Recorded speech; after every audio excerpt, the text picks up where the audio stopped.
Hello dear children, today we are going to solve practice set 4.5 class 9th maths part 1।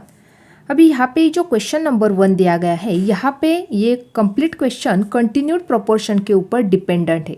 तो firstly यहाँ पे हम continued proportion का concept देखने वाले हैं, उसके बाद इस क्वेश्चन को हम सॉल्व करेंगे।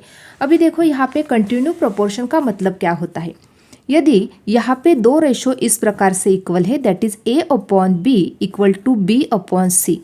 अभी यहाँ पे b की जो टर्म है वो रिपीट हो रही है, यानी यहाँ पे डिनोमिनेटर में b है, यहाँ पे न्यूमरेटर में b है।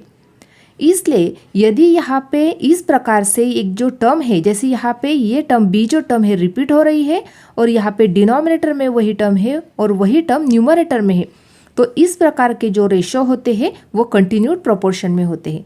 Therefore a, b, c are in continued proportion.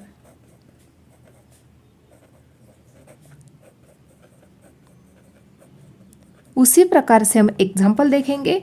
देखो यहाँ पे 4/12 इक्वल टू 12/36 है। अभी यहाँ पे दोनों भी रेशो इक्वल है। अभी इनका शॉर्ट फॉर्म राइट डाउन कर लेते हैं, जैसे 4 1 जा 4, 4 3 जा 12, 12 1 जा 12, 12 3 जा 36। अभी देखो यहाँ पे जो रेशो मिल गया 1/3, यहाँ पे भी 1/3, तो दोनों जो रेशो है यहाँ पे वो इक्वल है।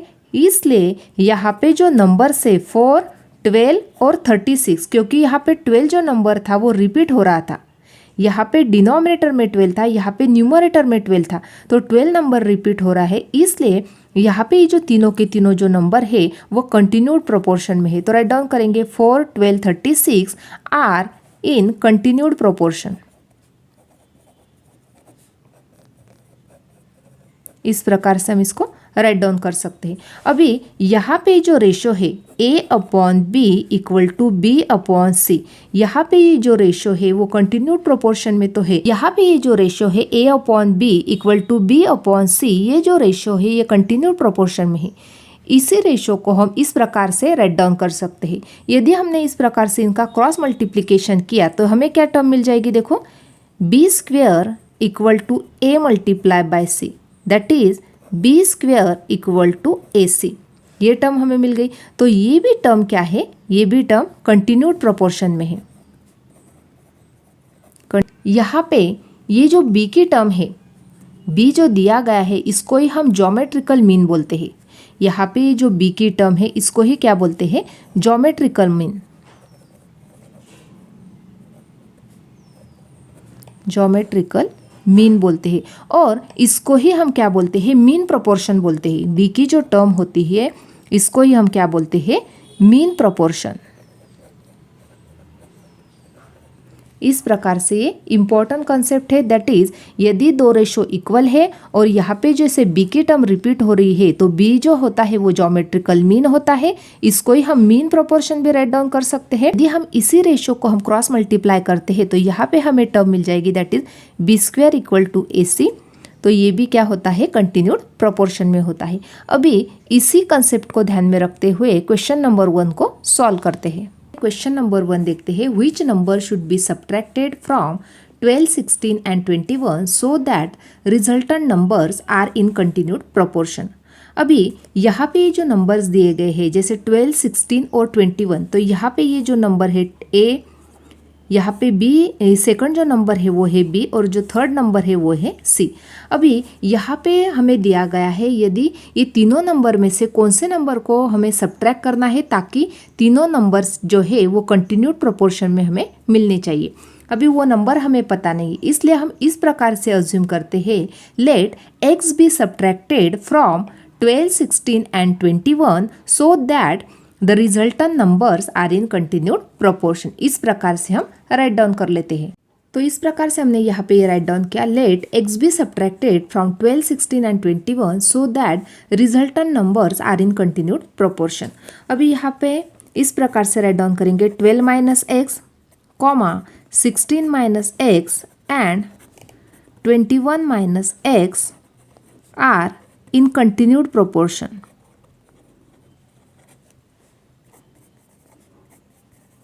Are in continued proportion. यदि ये तीनों नंबर कंटिन्यूड प्रोपोर्शन में है तो हम इस प्रकार से राइट डाउन कर सकते हैं a upon B equal to B upon C यदि है तो हम राइट डाउन कर सकते हैं B square equal to A C, क्योंकि ये भी जो टर्म है वो कंटिन्यूड प्रोपोर्शन के लिए है।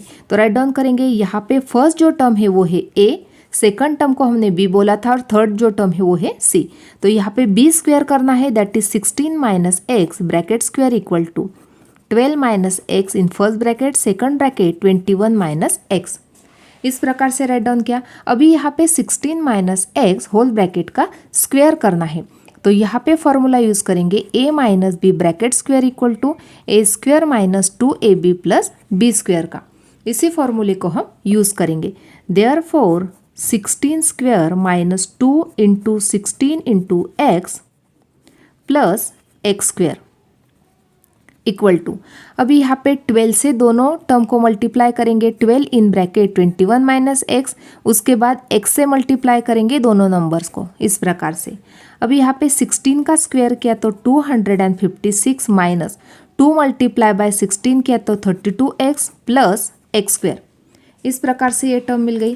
अभी 12 मल्टीप्लाई बाय 21 करना है, तो 12 वन ज़ा 12, 2 कैरी 1, 12 टू ज़ा 24 प्लस 1 25, यानी 252 minus 12 multiply by x 12x minus x into 21 किया तो 21x प्लस एक्स स्क्वायर। ये टर्म मिल गई। अभी यहाँ पे एक्स स्क्वायर है, यहाँ पे भी एक्स स्क्वायर है, तो एक्स स्क्वायर की टर्म कैंसिल हो गई। अभी यहाँ पे क्या क्या बचा, 256 minus 32x equal to 252 minus दोनों की एडिशन करेंगे तो यहाँ पे 33x मिल गए। अभी यहाँ पे 252 जो नंबर है वो पॉजिटिव है, जब वो लेफ्ट को जाएगा तो सब्ट्रैक्ट हो जाएगा, that is 256 minus 252 equal to minus 33x plus 32x। ये जो नंबर था निगेटिव था, जब वो राइट को गया तो पॉजिटिव। दोनों की सब्ट्रैक्शन करेंगे तो यहाँ पे 4 इक्वल टू माइनस एक्स मिल गए। अब यहाँ पे माइनस एक्स का ही मतलब है माइनस 1x है, तो यहाँ पे हमें x की वैल्यू मिल गई, दैट इज -4।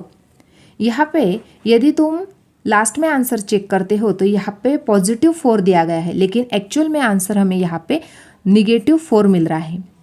अभी यहाँ पे जैसे हमने अज्यूम किया था, फर्स्ट नंबर था 12 माइनस एक्स, तो यहाँ पे फाइंड आउट कर लेते हैं। 12 माइनस एक्स का ही मतलब क्या होगा, 12 माइनस -4 इक्वल टू 16 मिल गया फर्स्ट नंबर। सेकंड नंबर था 16 minus x, that is 16 minus -4 equal to 20, और थर्ड टर्म थी that is 21 minus x equal to 21 minus -4 equal to 25। अभी यहाँ पे हमें ए, बी और सी की वैल्यू मिल गई, that is 16 upon 20 equal to 20 upon 25। अभी यहाँ पे ये जो आंसर मिल गया हमें वो राइट है क्या नहीं, वो हमें चेक करना है। तो किस प्रकार से करेंगे, B square equal to A सी मिलना चाहिए। तो बी स्क्वायर की जो टर्म है दैट इज 20 का स्क्वायर किया तो हमें 400 मिल गया। अभी ए मल्टीप्लाई बी सी करने के बाद हमें 400 मिलना चाहिए। ए की टर्म क्या है 16, सी की टर्म है 25। दोनों का मल्टीप्लीकेशन करते हैं, 16 5 ज़ा 80 कैरी 8, 16 2 ज़ा 32 प्लस 8 किया तो 40, दैट इज़ 400। यानी यहाँ पे हमें 400 इक्वल टू 400 मिल गया। इसका ही मतलब क्या हो गया, यहाँ पे हमें x की जो टर्म मिल गई that is -4, that is right. यहाँ पे ये जो वर्क किया है हमने, यहाँ पे नीचे ये सारा रफ वर्क है, आपको समझने के लिए मैंने ये एक्सप्लेनेशन किया है। अभी एक्चुअल में हमें आंसर क्या मिल गया, x की टर्म मिल गई हमें -4, यानी हर एक नंबर में से हमें -4 नंबर को सब्ट्रैक्ट करना होगा ताकि तीनों जो नंबर से वो कंटिन्यूड प्रोपोर्शन में हमें मिल जाए। इस प्रकार से फर्स्ट एग्जाम्पल यहाँ पे सॉल्व हो गया। क्वेश्चन नंबर 2 देखते हैं। If 28 minus x is the mean proportional of 23 minus x and 19 minus x, then find the value of x. अभी यहाँ पे 28 माइनस एक्स जो है वो क्या है, मीन प्रोपोर्शन है। मीन प्रोपोर्शनल है किसका, 23 minus x and 19 minus x का। तो इसको ही हम किस प्रकार से राइट डाउन कर सकते हैं, therefore 23 minus x upon 28 minus x equal to 28 minus x upon 19 minus x. यहाँ पे 28 माइनस एक्स जो था वो मीन प्रोपोर्शनल था, इसलिए हमने उसी टर्म को 2 टाइम्स राइट डाउन किया है, यानी यहाँ पे डिनोमिनेटर में और उसी प्रकार से यहाँ पे न्यूमरेटर में। अभी यहाँ पे हमें x की वैल्यू फाइंड आउट करनी है, तो किस प्रकार से फाइंड आउट कर सकते हैं? बाय डिविडेंडो प्रॉपर्टी से हम इसको आसानी से सॉल्व कर सकते हैं। तो राइट डाउन करते हैं, देयरफॉर बाय डिविडेंडो। अभी डिविडेंडो में क्या करते हैं हम? 23 माइनस एक्स, न्यूमरेटर जैसा है वैसा माइनस ये denominator, that is 28 minus x upon 28 minus x, that is denominator जैसा है वैसे का वैसा, equal to 28 minus x minus 19 minus x upon 19 minus x. अब इसको ब्रैकेट को ओपन करते हैं, that is 23 minus x minus 28 plus x upon 28 minus x equal to, bracket open करते हैं तो यहाँ पे निगेटिव साइन पॉजिटिव बन जाएगी, यहाँ पे माइनस एक्स।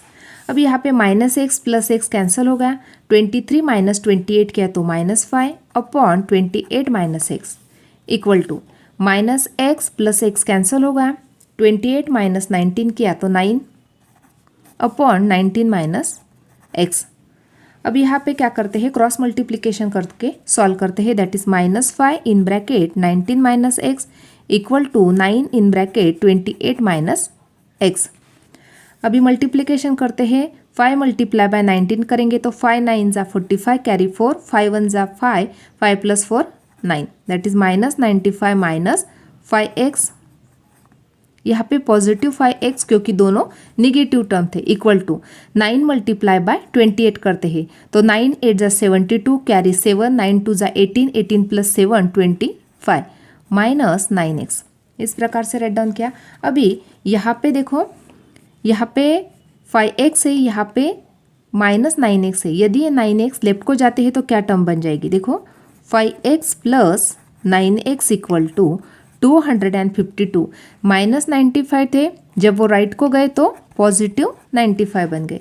अभी दोनों के एडिशन करेंगे तो यहाँ पे 14x बन जाएंगे इक्वल टू, दोनों के एडिशन करेंगे 2 प्लस 5 किया तो 7, 5 प्लस 9 किया तो 14 कैरी 1 3 यानी 347, therefore x equal to 347 upon 14। तो यहाँ पे हमें x की वैल्यू मिल गई, दैट इज 347 अपॉन 14। इस प्रकार से यहाँ पे क्वेश्चन नंबर 2 कंप्लीट होगा। इस प्रकार से आज हमने प्रैक्टिस सेट 4.5 इसमें से क्वेश्चन नंबर 1 और 2 कंप्लीटली सॉल्व किए हैं। आज का वीडियो कैसा लगा वो कमेंट करके बताना है। वीडियो को लाइक शेयर और सब्सक्राइब करना ना भूले। Thanks for watching this video.